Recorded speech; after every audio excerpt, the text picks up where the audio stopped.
All right, Shalom, Shabbat Shalom.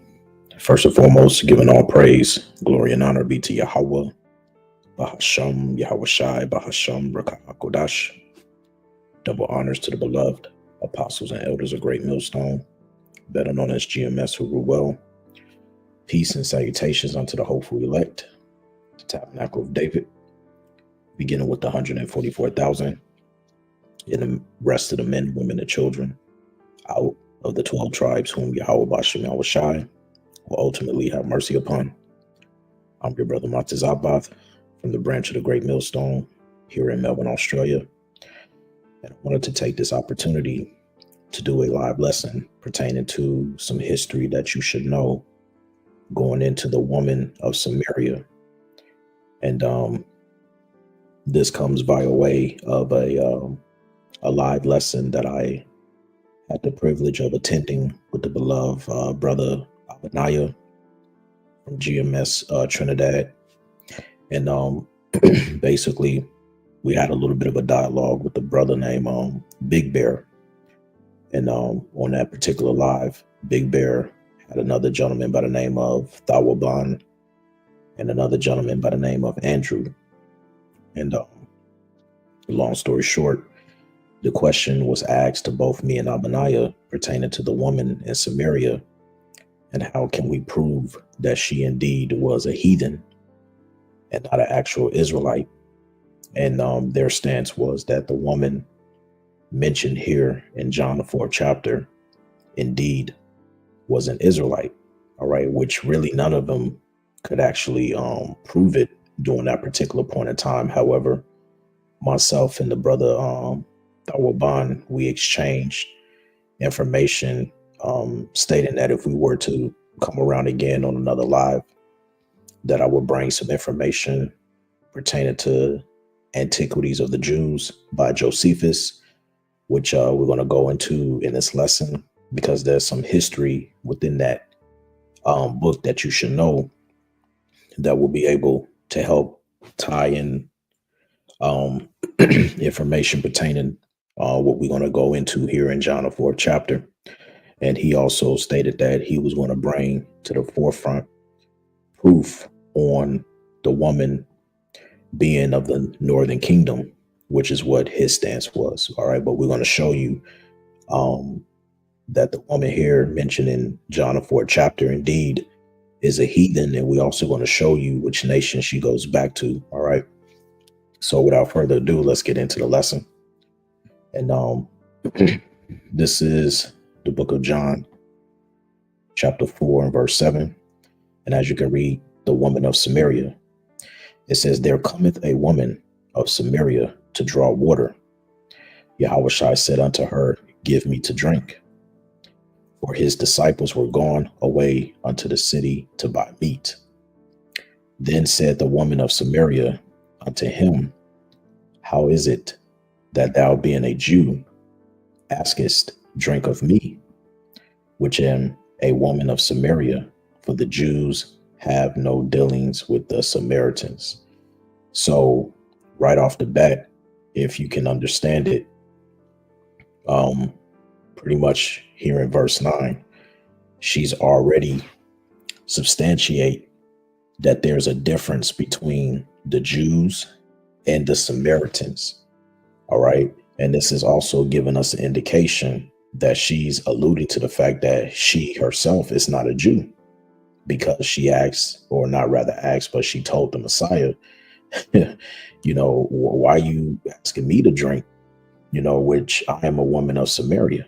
All right. And given the historical account, the Jews had no dealings with the Samaritans. OK, so if you're somebody new coming in, all right, we're going to go into this and actually break this down. Now, the first thing we have to establish is this word right here, Samaritans. All right. We need to find out the history between the Jews and the Samaritans and what led to the separation between the two. And so how we go about that is, first, we need to go into the history of who are the Samaritans. So what we're going to do is we're going to come over here to the book of 2 Kings, chapter 17 and verse 24.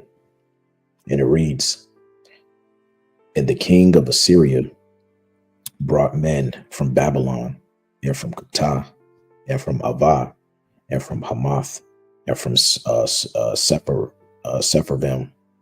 and they placed them in cities of Samaria instead of the children of Israel, and they possessed Samaria and dwelt in the cities thereof." Now, what's being established here within this chapter, to give you a little bit of context, is this is during the time when the northern kingdom, consisting of the 10 tribes, all right, they were pretty much exiled out of the land of Israel due to their disobedience. And so you had during the time by a king named Salmanasar, which took it upon himself to bring in heathens to possess the land. All right. So as you continue to read on down, it says, verse 25, "And so it was at the beginning of their dwelling there that they feared not Yahweh. Therefore Yahweh sent lions among them, which slew some of them." Okay. So the reason why these lions were sent to the heathens that now possess the land of Samaria, which the northern kingdom was possessing before the heathens came in, was because you have to remember the law, statutes, and commandments, they were never given to the heathen nations. All right. And let's get some precepts to back that up for newcomers. All right. We're going to come over here. We want to get the basic milk scripture. This is the book of Psalms. All right. Chapter 147. All right. Salakia, internet is a little bit slow tonight. This is Psalms 147, verses 19 and 20. It says, "He showeth his word unto Jacob, his statutes and his judgments unto Israel. He hath not dealt so with any nation. And as for his judgments, they have not known them. Praise ye Yahweh." All right. Let's get another one. Let me open up another tab here. I'm going to come over here. Let's go to the Apocrypha. We want to jump down to 2nd Esdras, chapter 3. All right. And we're going to start around, let me see here.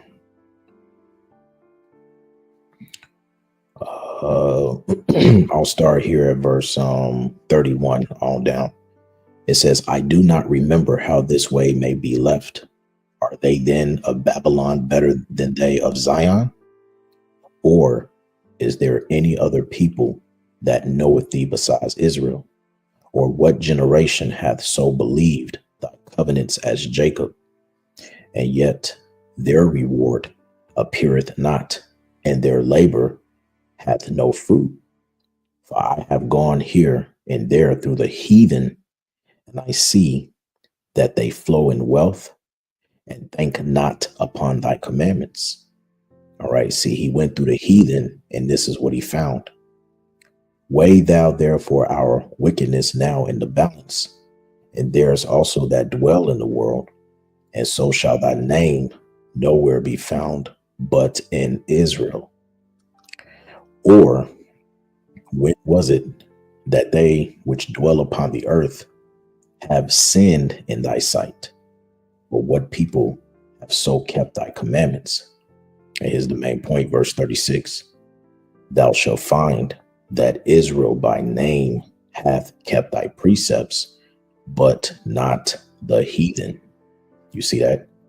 So you must understand that the heathen nations were never given the law, statutes, and commandments. So when we come back over here and we're reading the history, this is the reason why the Heavenly Father sent the lions on them. Now, as we continue on, 2 Kings 17, verse 26, "Wherefore they spake to the king of Assyria, saying, The nations which thou hast removed and placed in the cities of Samaria, know not the manner of power of the land. Therefore he hath sent lions among them, and behold, they slay them, because they know not the manner of power of the land. Verse 27, then the king of Assyria commanded, saying, carry thither one of the priests whom ye brought from thence, and let them go and dwell there, and let him teach them the manner of power of the land. So essentially during this time, they brought back into the land a Levitical priest who was going to teach the heathens the correct sacrifice to give to the Heavenly Father Yahweh, so that they during that time could possess the land. Right? Verse 28, it says, then one of the priests whom they had carried away from Samaria came and dwelt in Bethel, and taught them how they should fear Yahweh. Verse 29, howbeit every nation made gods of their own. You see that? Now, why did it say every nation made gods of their own? Because during the time when the Lord set the nations up, let's come back over here. When you get the book of Ecclesiasticus, chapter 17 and verse 17. All right. It says, for in the division of the nations of the whole earth, he set a ruler over every people, right? But Israel is the Lord's portion. So what this essentially is saying here is, during the time when the nations were established on the planet Earth, the Lord set over them their own ruler. All right. And that particular ruler that would have been set over them, they would have made up their own gods, their own customs. Okay. That's why also when you come back over here, let's get the book of Psalms 96 and 5. Real quick, a quick precept. All right, Psalms 96 and 5, which says real quick, for all the gods of the nations are idols. See that? But Yahweh made the heavens. So when we come back over here, this is the reason why it says in 2 Kings 17 and 29 that every nation made gods of their own and put them in the houses of high places, which the Samaritans had made every nation in their cities wherein they dwelt. All right, because they didn't know the manner of the Heavenly Father through his son Yahweh Shai. All right. They wasn't given that understanding. Only the children of Israel was under that first covenant. All right. Let me see here. It says, and the men of Babylon made Succoth-Benoth, and the men of Cuth made Nergal, and the men of Hamath made Ashima.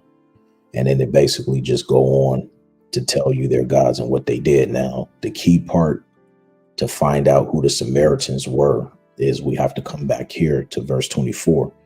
And one of the nations that we're going to focus on is the name Kuta, right? Kuta. Now, when you actually look up this word, all right, real quick, look up the word Kuta. All right. And Kuth, it says crushing. It says a place from which King Sargon of Assyria imported colonists into Israel, probably a location approximately 32 miles, 20 miles or 32 kilometers northeast of Babylon. All right, so it doesn't really give us too much there. But if we come down to the Jacinius Hebrew Chaldee lexicon, let's wait for a moment for it to open up. All right, let's have a little bit of a read here. It says Kuth or Kuta, the country of the Kuthians, of a nation who were brought by the king of Assyria to inhabit the territory of the kingdom of Israel after the people had been carried into captivity. They afterwards became one nation with those who were left of the old inhabitants, thus forming the Samaritan people. See that? Thus forming the Samaritan people. So the Samaritan people are in fact the Kuthians. All right. It says, who on this account are called by the Chaldeans and the Talmudists.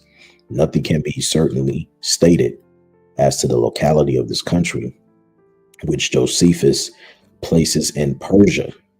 All right. So this is the point that I want to get, because they are known as the Kuthians, but that name Kuthian actually goes back to a place in Persia, which means if you know anything about the Persians, you know that the Persians were of the nation of Elam. Okay, the Elamites. So now what we're going to do is we're going to come over here to the Antiquities of the Jews, Flavius Josephus. All right, because it's very important that you understand the history in order to know the mystery and the conversation that was associated between the woman at the well and Yahushua. So real quick, it says, when Salmanasar, the king of Assyria, had it told him that Hoshea, the king of Israel, had sent privately to So, the king of Egypt, desiring his assistance against him, he was very angry and made an expedition against Samaria in the 7th year of the reign of Hoshea. But when he was not admitted into the city by the king, he besieged Samaria 3 years and took it by force in the 9th year of the reign of Hoshea, and in the 7th year of Hezekiah, king of Jerusalem, and quite demolished the government of the Israelites and transplanted all the people in Media and Persia, among whom he took King Hoshea alive. And when he had removed these people out of their land, he transplanted other nations out of Kuta. See that? A place so called, for there is still a river of that name in Persia. Okay.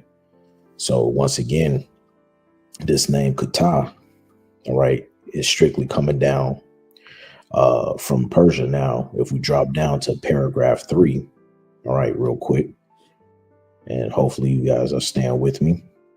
It quickly says here, it says, but now the Kuthians who removed into Samaria, for that is the name they have been called by to this time. All right, because they were brought out of the country called Kuta, which is a country of Persia, and there is a river of the same name in it. Each of them, according to their nations, which were in number 5, brought their own gods to Samaria, and by worshiping them, as was the custom of their own countries. You see that? That's the reason why they were not only worshiping their gods, but they, when they was taught the true worship of Yahweh, they were still practicing. They just thought of Yahweh as just another god to add to their gods that they were already worshiping in their own countries. It says, so they provoked the Almighty Power to be angry and displeased at them, for a plague seized upon them. And we know what that plague was. The Lord sent lions on them, right? By which they were destroyed. And when they found no cure for their miseries, they learned by the oracle that they ought to worship Yahweh as the method for their deliverance. So they sent ambassadors to the king of Assyria and desired him to send them some of those priests of Israelites whom he had taken captive. And when he thereupon sent them, and the people were by them taught the laws and the holy worship of power, they worshiped him in a respectful manner, and the plague ceased immediately. See that? And indeed, they continue to make use of the very same customs to this very time, and are called in the Hebrew tongue Kuthians, but in the Greek tongue Samaritans. Okay, so anytime you see the word Kuthians, all right, which is associated with the Hebrew tongue or the Greek tongue Samaritans, just know that both names is synonymous with one another, and it means the same nation of people, which really are Elamites, okay, because they come from Persia, which we read earlier. So it's very important that you understand that part, right? It says, and when they see the Jews in prosperity, now this is going back into these people right here, all right? Whether you call them Kuthians or Samaritans, they're the same people, all right? They're heathens, okay? Now it's going to tell you what these heathens do. It says, and when they see the Jews in prosperity, They pretend they are changed and allied to them, and call them kinsmen, as though they were derived from Joseph. You see that? And had by that means an original alliance with them. But when they see them falling into a low condition, they say they are no way related to them, and that the Jews have no right to expect any kindness or marks of kindred from them. But they declare that they are sojourners that come from other countries. But of these, we shall have more seasonable opportunity to discourse hereafter. So basically, in a nutshell, what's being said here in this historical account given by Flavius Josephus Salakia is the fact that when the heathens, the Kuthians, Samaritans, which is synonymous with one another, anytime they see the Jews prospering, then they'll try to be on, oh, we're the same people. We worship just like you. Okay, we also come from the line of Joseph. We are in alliance with you. Now, we see another account played out in the same instances when we come right over here to the account mentioned in Ezra, the 4th chapter. All right. So we're going to read from verses 1-4 so you can get some more context and you can get some more historical understanding. Now it says here, now when the adversaries of Judah and Benjamin heard that the children of the captivity builded the temple unto Yahweh thy power of Israel, then they came to Zerubbabel and to the chief of the fathers and said unto them, let us build with you, for we seek your power, as ye do, and we do sacrifice unto him since the days of Esarhaddon, king of Ashur, which brought us up hither. You see that? So now we need to focus on Esarhaddon, king of Ashur. And basically what this is going into is the reason why they said that was because when you go into the historical account, which, let me see, do I have it here? No, I don't have it. All right, that's okay. I must have got rid of it.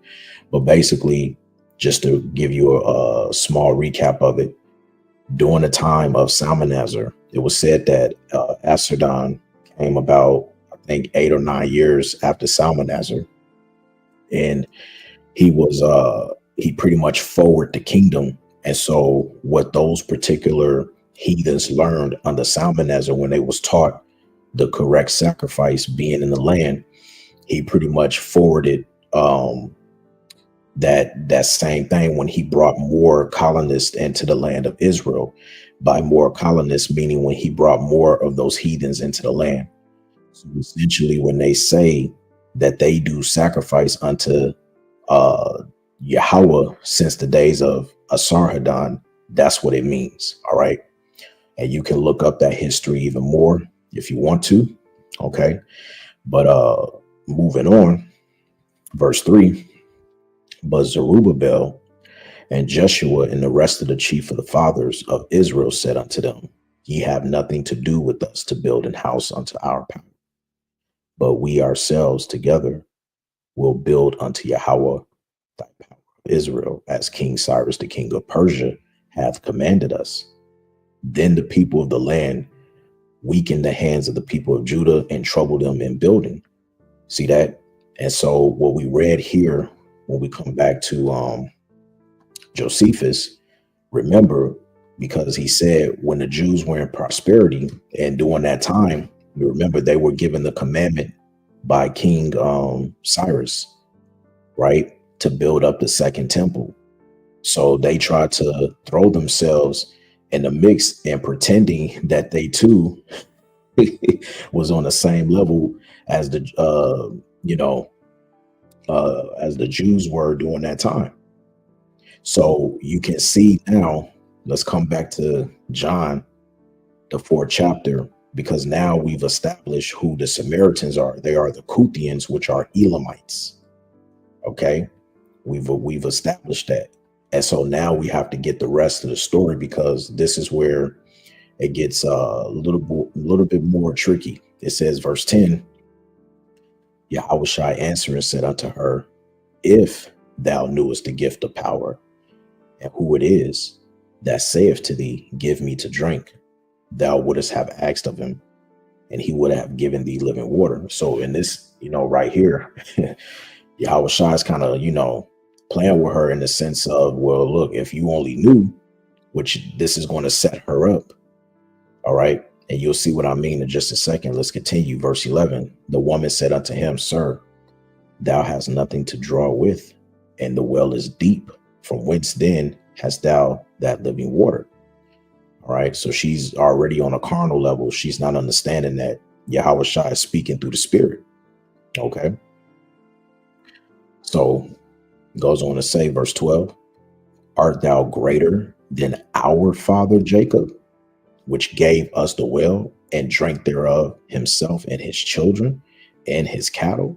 So now here's where the stumbling block comes in, because she said, art thou greater than our father Jacob?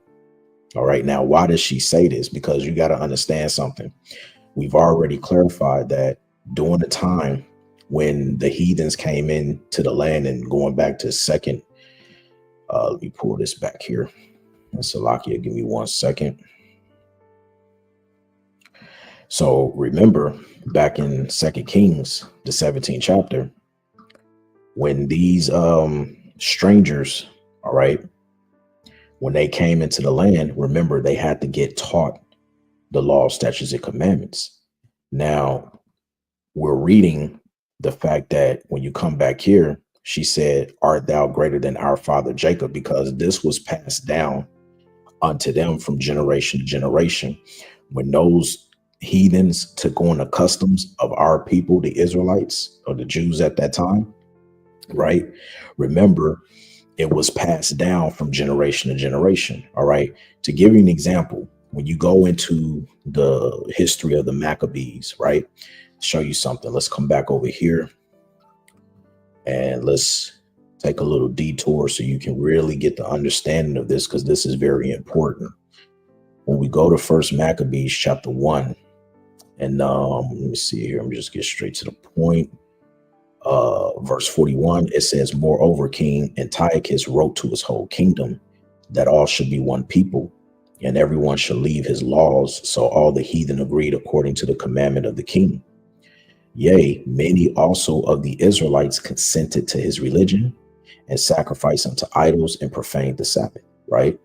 It says, for the king has sent letters by messengers unto Jerusalem and the cities of Judah, that they should follow the strange laws of the land, and forbid burnt offerings and sacrifice and drink offerings in the temple, and that they should profane the Sabbaths and festival days, and pollute the sanctuary and holy people, to set up altars, groves, chapels of idols, sacrifice swine's flesh, unclean beasts, that they should also leave their children uncircumcised, key part, and make their souls abominable with all manner of uncleanness and profanation, to the end that they might forget the law and change all the ordinances.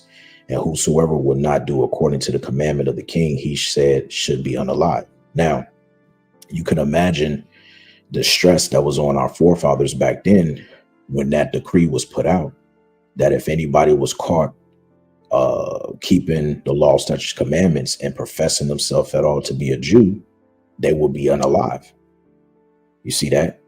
So when you tie this history and you push forward, going from the Greek Empire, right, which is what we're reading in history, and you fast forward to the ancient Roman Empire, you have a situation. Let's come back over here, playing out in Acts the 15th chapter, because remember, they couldn't circumcise themselves, right? Now, when you jump forward in history, not prophecy, but in history, this is Acts 15:1. It says, and certain men which came down from Judea taught the brethren and said, except ye be circumcised after the manner of Moses, ye cannot be saved. Why was the context to be circumcised? Because we read the account in Maccabees that you had Israelites, all right, being scared of being unalived.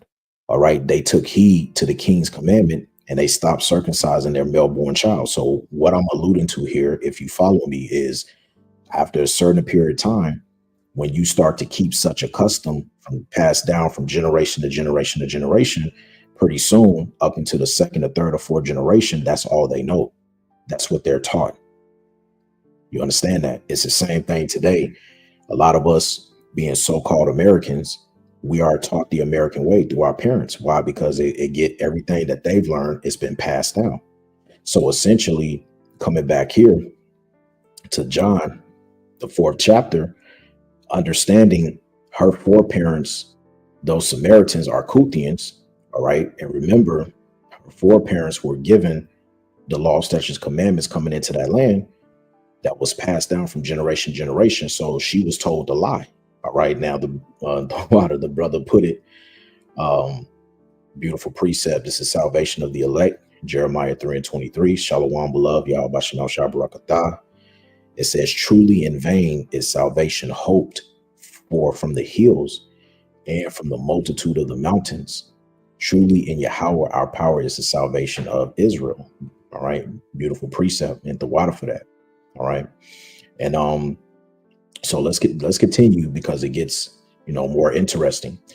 So John 4:12 again, it says, art thou greater than our father Jacob? All right. So she thinks, based upon her upbringing, that her descendant goes back to Jacob. All right. It says, which gave us the well and drank thereof himself and his children and his cattle. Yahweh Shai answered and said unto her, whosoever drinketh of this water shall thirst again. But whosoever drinketh of the water that I shall give him shall never thirst. But the water that I shall give him shall be in him a well of water springing up into everlasting life. Right. It says, the woman saith unto him, sir, give me this water that I thirst not, neither come hither to draw. Yahweh Shai said unto her, go and call thy husband and come hither. All right. The woman answered and said, I have no husband. Yahweh Shai said unto her, thou hast said, well said, I have no husband. For thou hast had 5 husbands, and he whom thou now hast is not thy husband.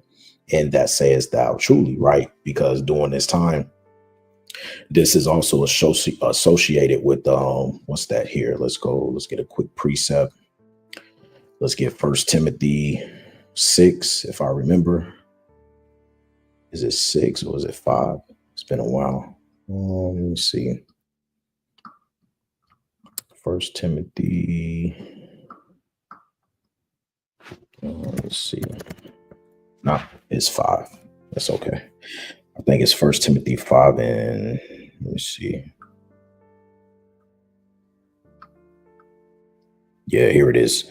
1 Timothy 5:9. It says, let not a widow be taken into the number under 60 years, which is 60 years old, having been the wife of one man.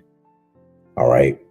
Because when you go into the breakdown, this ties into a bishop being blameless to one wife. It doesn't mean that if he already had a second wife, he didn't have to put her away. It just meant that back then, what women were doing was they were being passed around. All right. That's why Apostle Paul, when he wrote the epistle to the, for instance, the Church of Corinth, he had to set the order because a lot of women were being passed around. So that's why Yahweh Shai said, because he knew when you come back here, all right, he said that the woman here in Samaria, she had 5 different husbands, that she was being passed around from man to man. Okay. So order had to be reestablished. All right. Because that's against the law. A woman can't just be jumping from man to man, or what they say in today's society, the side dude. There's no such thing as a side piece. All right. For a woman, that is. All right. But nevertheless, let's continue. All right. And if you want to go more, if you want me to go more into that account, all right, just drop a comment on in the video. Moving on, it says, John 4:19, the woman saith unto him, sir, I perceive that thou art a prophet. So now we're getting somewhere, because the fact that he could tell the amount of men that she'd been with, now all of a sudden she saw the miracle in that within itself. So now here's where it gets juicy. John 4:20.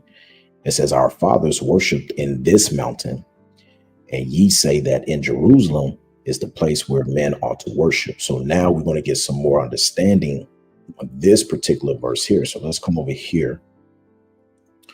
And this is from the Bible Hub. All right. And this is from the Biblical Scholar Gill's exposition. All right. So bear with me as we read through this, because this is history that you should know. It says, our fathers worshiped in this mountain, Mount Gerizim, which was just by and within sight, so that the woman could point to it. It was so near to Shechem that Jotam's voice was heard from the top of it thither.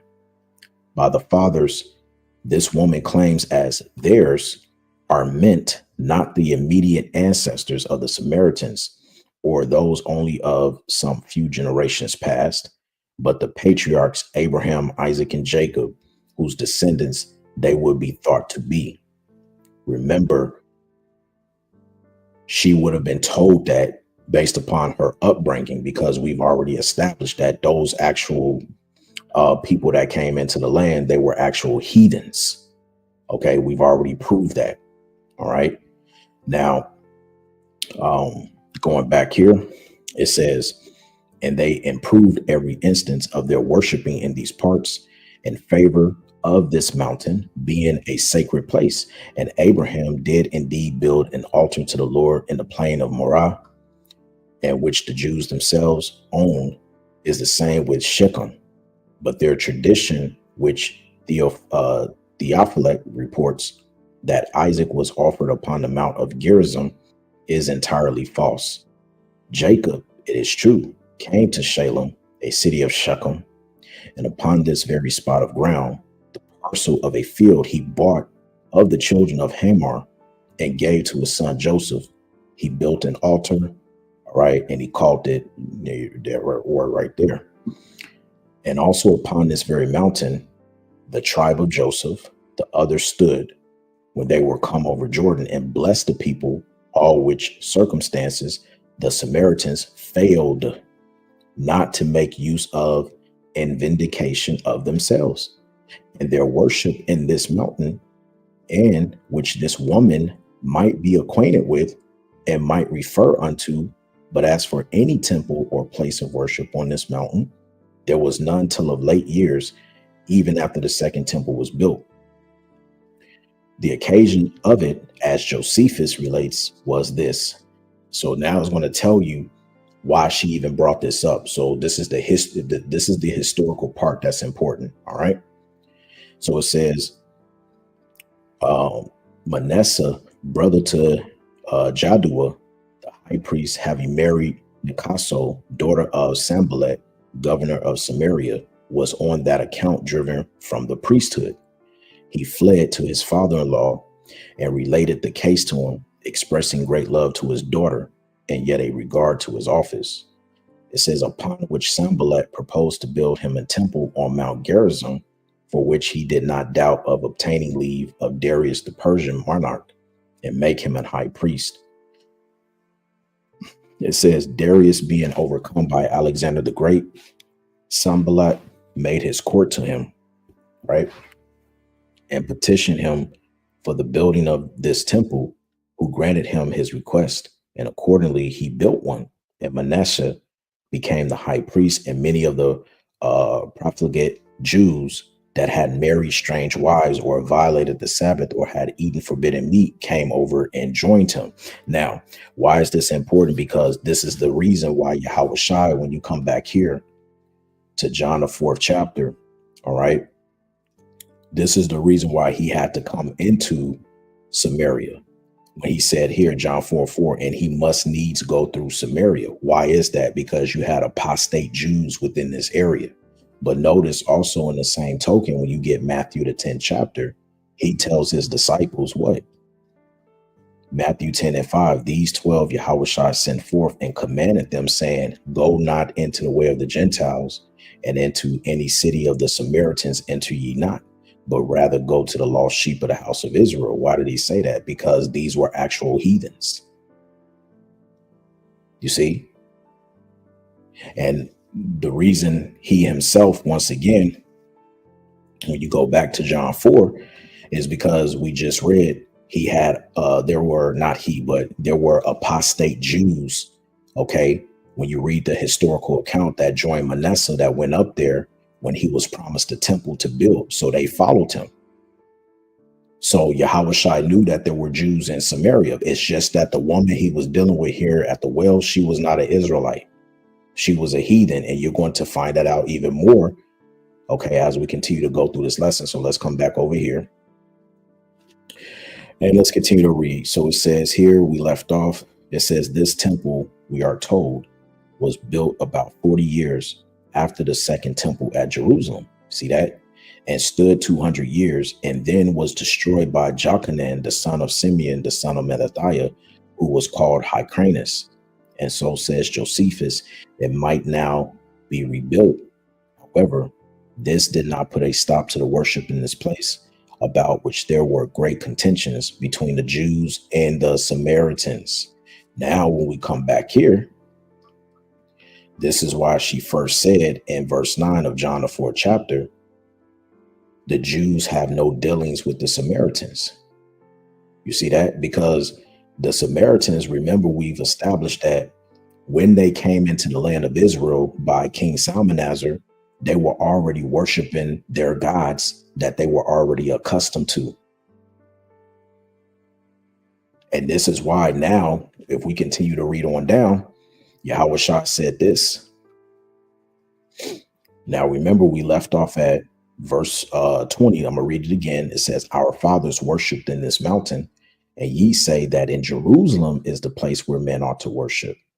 Yahushua said unto her, woman, believe me, the hour cometh when ye shall neither in this mountain nor yet at Jerusalem worship the Father.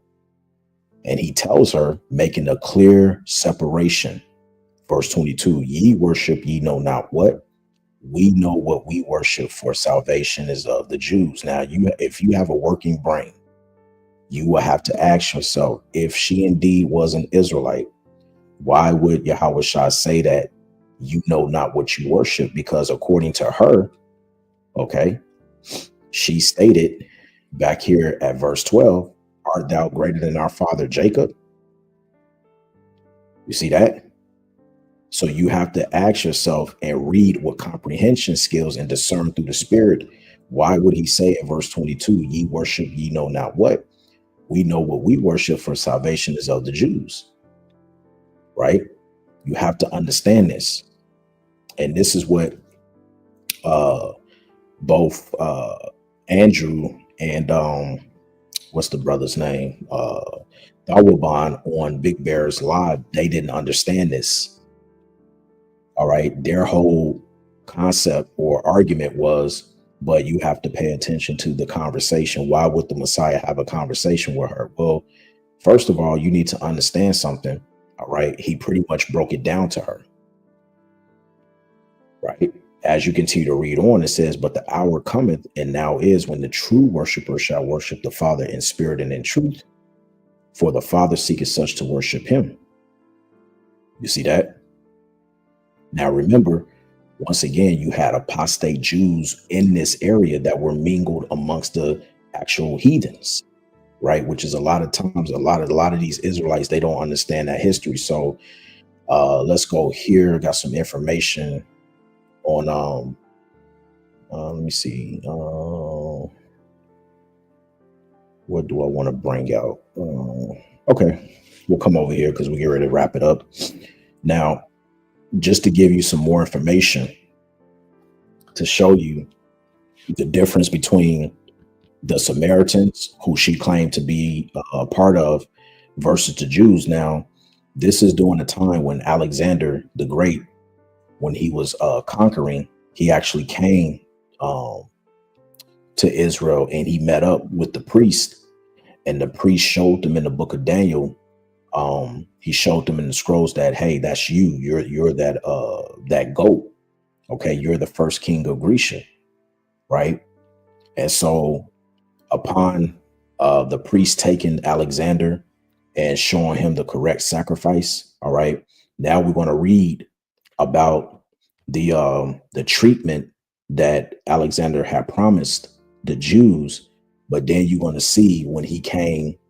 After he got done settling his matters within Jerusalem, he comes into the Samaritans, right? So I'm gonna pick it up here It says, and as he was then glad, he dismissed the multitude for the present. But the next day he called them to him and bid them ask what favors they pleased of him. He's speaking to the Jews. Whereupon the high priest desired that they might enjoy the laws of their fathers, their forefathers, and might pay no tribute on the 7th year. He granted all they desired. And when they entreated him that he would permit the Jews in Babylon and Media to enjoy their own laws also, he willingly promised to do hereafter what they desired. And when he said to the multitude that if any of them would enlist themselves in his army on this condition, that they should continue under the laws of their forefathers and live according to them, he was willing to take them with him. Many were ready to accompany him in his war. So see, we never had a problem with Alexander, because when he was ruling, he actually he was peaceful towards the Jews. It was the fact that after he died and passed away, when his 4 generals took over, mainly Ptolemy and Antiochus, they're the ones that gave us hell. But when he was around on the scene, when he was alive, he was at peace with us, man. He ain't come down on us like that. Now, here's where it gets interesting. We're going to read paragraph 6. So when Alexander thus settled matters at Jerusalem, he led his army into the neighboring cities. And when all the inhabitants to whom he came received him with great kindness. Now watch this. It says, the Samaritans, who had then Shechem for their metropolis, a city situated at Mount Gerizim and inhabited by apostate of the Israelite nation. You see that? Once again, why did Yahushua said he must needs go to Samaria? Because you had apostate Jews dwelling in that area. All right. And you have a lot of Israelites out here that should not be preaching or teaching because they don't know this history. They think that the woman at the well was an Israelite woman. She was not. All right. And we're going to show you, but we got to take our time and go through this. It says, seeing that Alexander so greatly honored the Jews, determined to profess themselves Jews. You see that? These Samaritans, they were determined to profess themselves Jews. It says, for such is the disposition of the Samaritans, as we have already elsewhere declared, that when the Jews are in adversity, they deny that they are of kin to them, and then they confess the truth.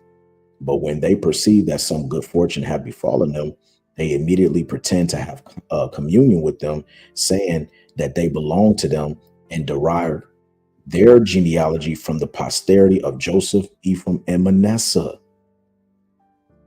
Are you seeing this? Maybe this went over your head. Let me read it again. All right, let's read it again. It says, when the Jews are in adversity, they, meaning the Samaritans, deny that they are of kin to them, and then they confess the truth. But when they perceive that some good fortune had befallen them, they immediately pretend to have communion with them, saying that they belong to them and derive their genealogy from the posterity of Joseph, Ephraim, and Manasseh. Is that not what the woman here did when she said back at verse 12, art thou greater than our father Jacob? She tried to associate herself with our people. Did she not do that? All right. So in that, hey, that nobody gives 2 shits about you. And that's why, guess what? You're blocked. Goodbye. You came on just to, what's the point? What did you get out of that? You wanted what? Your little 5-second fame? Well, you got it now. And look what happened.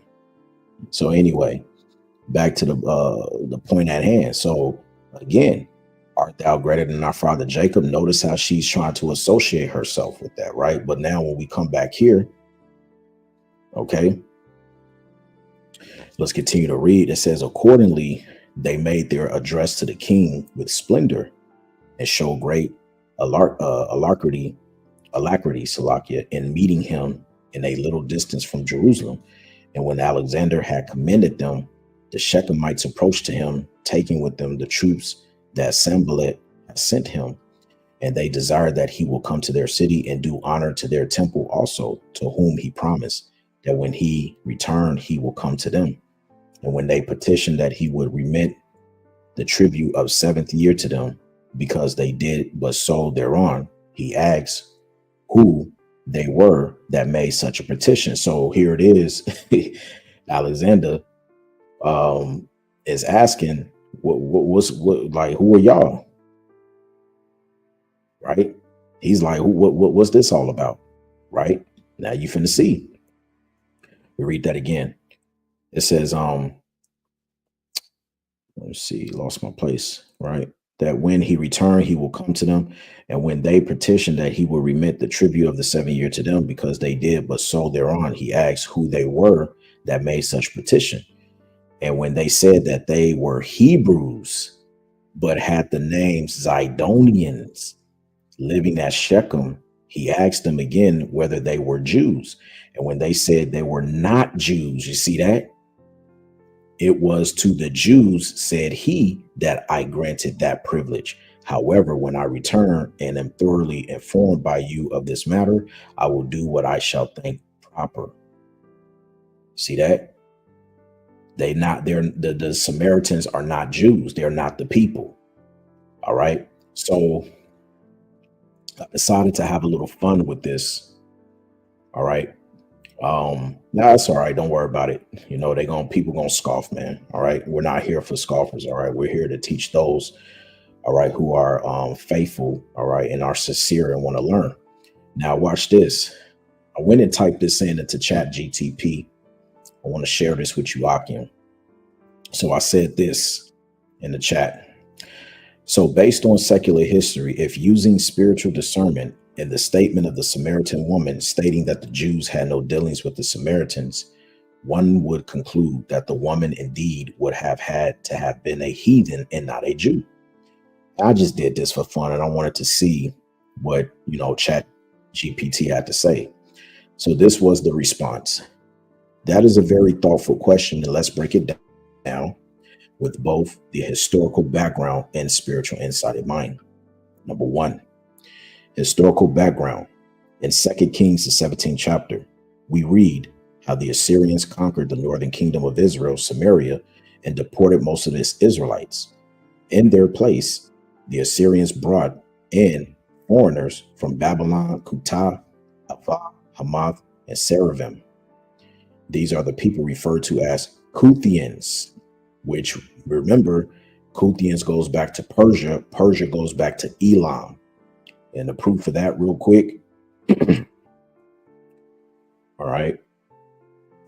Remember, Sarhadon, right, endeavored to revive his commerce. And as mentioned in Ezra's 4:2, compare 10, he repopulated the city of Samaria with captives from Elam and Babylonia. Why? Because Elam is Kutah, the Kuthians. All right. They're Elamites. All right. So coming back over here, it says these foreigners intermarried with the remaining Israelites in the land and adopted some form of, it's supposed to be Yahweh worship, but they also continue their pagan practices, right? Because they brought from their countries into that land of Israel what they were already accustomed to. It says over time, they became known as Samaritans, a mixed people, both ethnically and religiously. Number two, the Judean view in the time of Hamashiach. By the time of Hamashiach, the Jews in Judea viewed Samaritans as impure, heretical, outside the covenant. They were seen as spiritually compromised and often equated with heathens, despite claiming to worship the same power. This is reflected in John 4:9, where the Samaritan woman says, the Jews have no dealings with the Samaritans. This statement shows the deep division between the two groups, both religiously and socially. And also, let's take into account and not forget what we read in Josephus about when the Jews at the time, if they were prospering, now all of a sudden the Samaritans, they want to jump ship and say, yeah, we are of the seed of Joseph, this, that, and the third. But the moment that the Jews fall into hardship, they tell the truth and they say that we don't have we're not you. We're Zidonians, or we're this, or we're that. We're of another nation. You see, this is why it's important to know your history. in order to know the mystery. So when you brothers are out there teaching, you know how to break it down correctly, right? So it says, number 3, the spiritual discernment. From a spiritual standpoint, one could argue, since salvation is said in John 4:22 to be of the Jews, and since the woman is identified with a people who intermingle with the heathens, and because the woman seems ignorant of true worship, Yahushua tells her that she does not know what she worships, then yes, one could spiritually conclude that she was not an Israelite in covenant, but rather of heathen lineage, or at the very least, outside the spiritual fold of true Israel.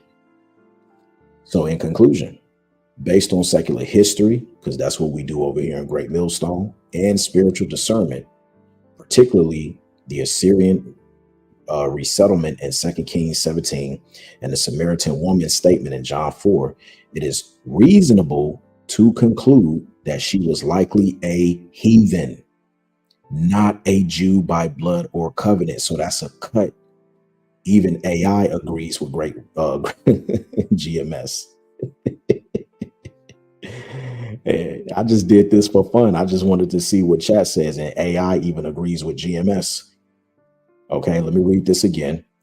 So based on secular history and spiritual discernment, particularly the Assyrian resettlement in 2 Kings 17 and the Samaritan woman statement in John 4, it is reasonable to conclude that she was likely a heathen, not a Jew by blood or covenant, even if she had some claim to Israelite traditions. Spiritually, Yahushua's engagement with her highlights that salvation was now reaching beyond Judah, but only because of grace. And this was talking about it opening up to the northern kingdom as well, the Israelite foreigners that were scattered, not because of her covenant status. All right. So yes, brother, that indeed is a mic drop. All right. So you guys can come back later and rewatch this lesson again if you want to on your free time. But that's pretty much wrapping it up. So when we come back over here, now you understand the true breakdown of the woman in Samaria, because the issue that me and Abaniah had on that particular brother's live was the fact that they were so infatuated by the conversation that the woman was having with Yahushua, not understanding that in verse 9, she already gave you an insight that she was not a Jew. When she said to Yahushua, why are you asking me for something to drink? For the Jews have no dealings with the Samaritans. So that's, that went way over their head. Okay. And where it gets tricky is when she talks about our fathers worshipped in this mountain. All right. Or even if you come back to verse Salakia, verse 12, art thou greater than our father Jacob? This is the huge stumbling block right here.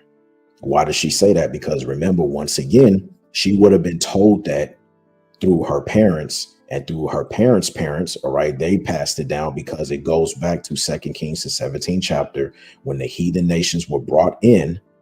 And they had to be taught the correct sacrifice. Again, I've given you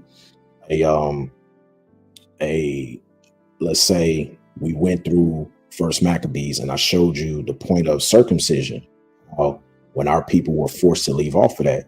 So when you're forced to leave off something, and let's say you have children, over a process of time, you bring those children up in the customs that was put upon you. So the same instance happened here with the woman at the well. All it was she was just being taught whatever it is that she was taught, thinking that she truly was of the descendants of Israel, just like you have the Amalekites today over there in the Holy Land. So it's okay for all of that generation of Edomites to be told from generation to generation that they're the true Jews that the Bible speaks of. Think about it, and we just have to accept that. It's the same thing here in John 4 chapter. That's what the woman was told. That's why the Yahushua had to correct her and say, listen, man, you don't know who you worship, for salvation is of the Jews, man.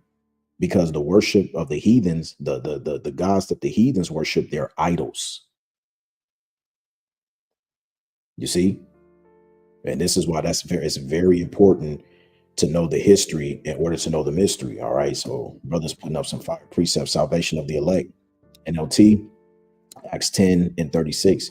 This is the message of the good news for the people of Israel, that there is peace with the Most High through Yahushua, who is Lord of all. Yep. And then a brother got an overview from AI. He says, when a lie is repeated often enough, people can start to believe it due to the illusion of truth effect. Wow. And that's true. And that's true in this sense. And unfortunately, this is what happened with this woman. That's why I said, think about all of those Amalekites in the land that really believe that they're the Jews, because that was passed down.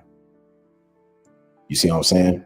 When their forefathers inherited and created Judaism, all right, and when they birthed that first generation, bringing them up in that custom, it just became a domino effect. One generation after the next generation, after the next generation, after the next generation.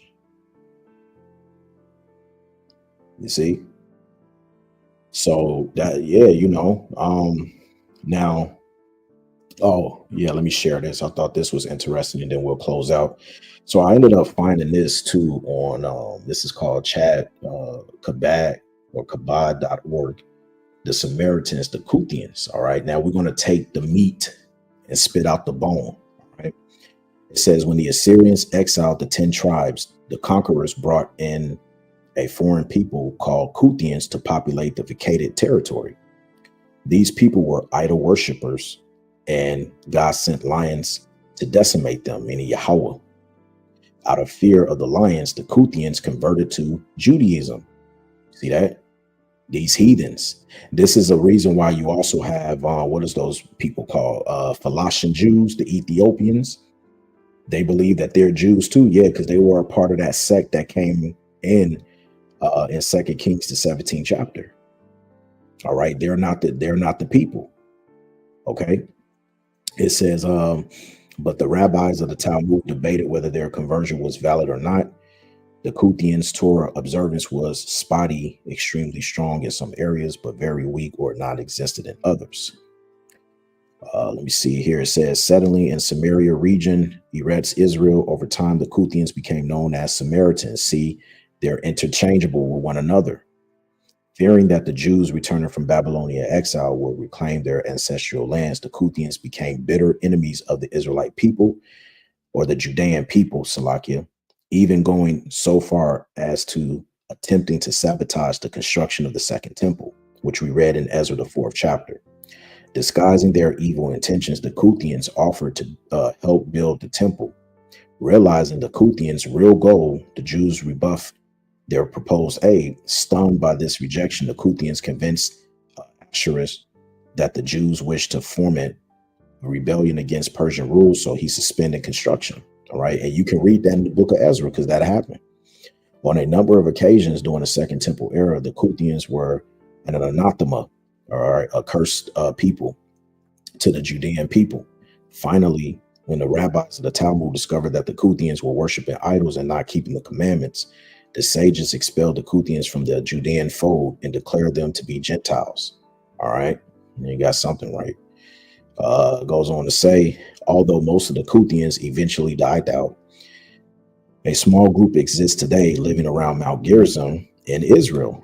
While they have ancient scrolls that bear some resemblance to the 5 books of Moses, these descendants of ancient Kuthians have no connection to the Judean people. So what more information do I got to bring out? And like I said, you guys can do your own research and just study as the scripture says. Let's get that real quick. Let's get 2 Timothy 2 and 15. All right. It says, study to show thyself approved unto the Most High, a workman that needeth not to be ashamed, rightly dividing the word of truth. Because studying just doesn't apply to you just reading the Bible. All right. It also applies to you having to go into words, sometimes the Hebrew, the Greek, the Latin, having to go into secular history, connecting the dots, making sure that it aligns up with prophecy. Okay. So there you go. Brother put it up. Proverbs 14 and 15, by salvation of the elect, the simple believeth every word, but the prudent man looketh well to his going. Right.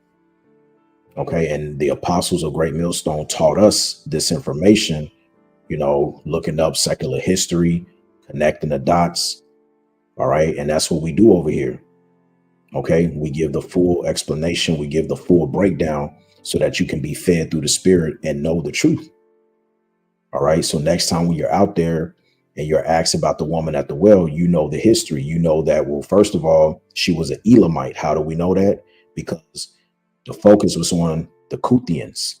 The Kuthians is synonymous with the Greek word Samaritans. The Kuthian is a Hebrew word. Samaritans is a Greek word. It's the same people, which comes out of the region of Persian by a river called Kutha. All right. So if it's in Persian, we know that the Persians were Elamites, which is your modern day Iranians today. Okay. And East Indians today. Those are your Elamites. All right. So if you want to know who she is, she's an Elamite. She's a Kuthian. All right. That's what the Samaritans were. Okay. We're going to get one more. Acts 17:11, one of my favorite precepts. It says, and the people of Berea were more open-minded than those in Thessalonica, and they listened eagerly to Paul's message. They searched the scriptures day after day to see if Paul, all right, and Silas were teaching the truth. And that's exactly what you got to do. Everything that I brought out here this evening, the best thing for you to do is to go back, look things up that you saw in this lesson, go over it yourself, all right, so that you can be fully persuaded in your own mind. Okay. So I leave you, Akim, with that. This is going to be an edition of a Shabbat lesson. It is Monday evening here in Australia when I am. So Shabbat Shalom. All right. I want to give all praise, glory, and honor be to Yahweh, Bahasham, Yahweh Shai, Bahasham, Rakaha Kodash. Double honors once again to the beloved apostles and elders of Great Millstone, better known as GMS, who rule well. Peace and salutations unto the hopeful elect, the tabernacle of David, and the Wada Akim for bringing out some precepts to add to the lesson. Lord's will, this lesson was edifying through the spirit, and it's on to the next Lord's will. Shalom.